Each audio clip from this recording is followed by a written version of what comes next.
Hi అండి, welcome to my channel. ఈరోజైతే మన కిచెన్లోని గీ రోస్ట్ చికెన్ తవా ఫ్రై చేసుకుందాం.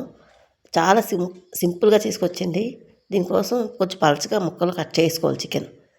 తర్వాత రుచికి సరిపడగా ఉప్పు, ఒక పావు స్పూను పసుపు, అర స్పూను కారము, అలాగే గరం మసాలా ఒక అర స్పూను, అలాగే అల్లం వెల్లుల్లి పేస్ట్ ఒక అర స్పూను, నెయ్యి తీసుకోవాలండి. గీ 2 స్పూన్లు 3 స్పూన్లు నెయ్యి తీసుకోవాలండి. అలాగే ఒక పెద్ద నిమ్మకాయ రసం పిండుకోవాలండి. ఈ చికెన్ అంతా కూడా సన్నగా ముక్కలుగా కట్ చేసుకోవాలి. దీనికి నేనైతే అర కేజీ చికెన్ తీసుకున్నానండి. బోన్లెస్ చికెను ఇలాగ పీసులా కట్ చేసుకొని దాన్ని ఈ మసాలాలన్నీ వేసుకొని అక్కడ వాటి ఆ ముక్కలన్నిటికీ ఈ మసాలాలన్నీ పట్టుకునేటట్టు ఒక 10 నిమిషాలు బాగా మసాజ్ చేసుకొని ఒక 2 అవర్స్ పక్కన పెట్టేసుకోవాలండి. ఈవినింగ్ చేసుకోవడానికంటే మార్నింగ్ పెట్టుకుంటే ఇంకా చాలా బాగుంటుంది. మార్నింగ్ చేసుకోవాలనుకుంటే నైట్ కలిపి పెట్టుకుంటే బాగుంటుంది. ఇప్పుడు తవా పెట్టుకొని తవా హీట్ అయిన తర్వాత ఒక్క స్పూన్ ఆయిల్ రాసుకోవాలండి. రాసుకున్న తర్వాత ఈ చికెను మొత్తం అంతటిని ఒకసారి వేసుకోకుండా కొంచెం కొంచెంగా వేసుకోవాలి. ముందు కొంచెం వేసుకొని వీటన్నిటిని కూడా మంటని మీడియం టు సిమ్లో పెట్టుకోవాలండి.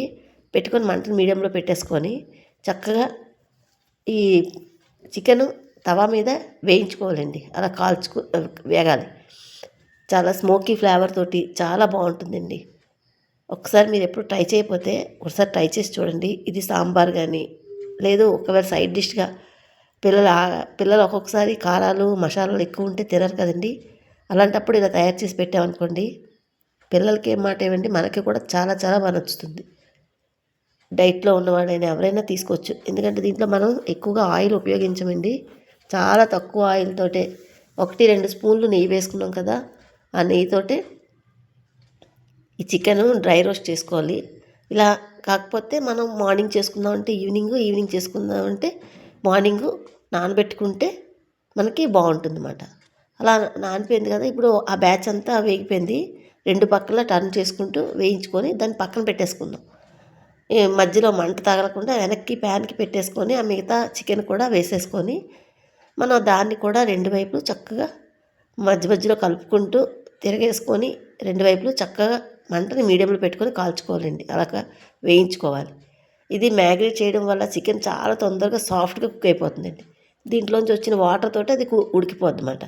అలాగే ఇక్కడ ఈ పెనం మీద కాలిపోతుంది కూడా, వేగిపోతుంది కూడా. ఇది ఆ పెనం మీద మసాలా అంతా అడుగును పట్టుకుంది కదండి, మనకి ఆ స్మోకీ ఫ్లేవర్ తోటి చాలా టేస్ట్గా ఉంటుందండి. ఎప్పుడూ ఒకవేళ ట్రై చేయకపోతే చూడండి. మా మనవరాలకి ఎక్కువగా చికెన్ అంటే ఇష్టమే, కానీ ఎక్కువ స్పైసీ ఉంటే ఇష్టపడరు. ఇంకా వాళ్ళ కోసమని నేను ఇలా తయారు చేశాను. ఇది వాళ్ళకే కాదు, పిల్లలకే కాదు, పెద్దలకే కాదు, ఎవరికైనా బాగా నచ్చుతుంది. చికెన్ ఉడికిపోయిన దాకా వేయించుకోవాలండి. చూసారా చికెన్ ఎలా ఉడికిందో, అలా ఉడికిపోయిన దాకా వేయించుకోవాలి. ఇలా చక్కగా వేగిపోయిన తర్వాత అప్పుడు మనం కొంచెం కరివేపాకు, కొద్దిగా తరిగిన కొత్తిమీర వేసుకొని ఇంకొక 2 నిమిషాలు లేదు ఇంకొక నిమిషంన్నర దించుకునే ముందే ఇది వేసుకొని ఇంకొక నిమిషం 2 నిమిషాలు మరి కొంచెం ఫ్రై చేసుకోవాలండి.